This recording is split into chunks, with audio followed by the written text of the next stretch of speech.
time with me now.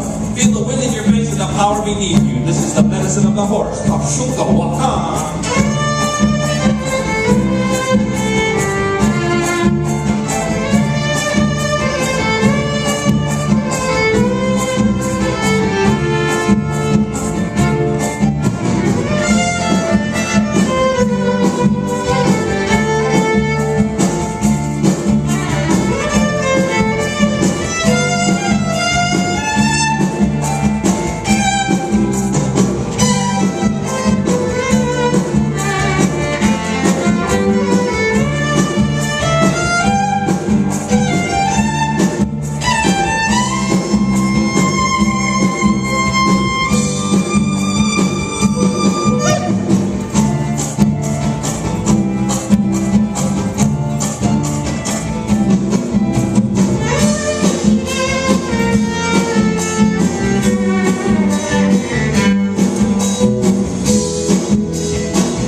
Represents our freedom and independence.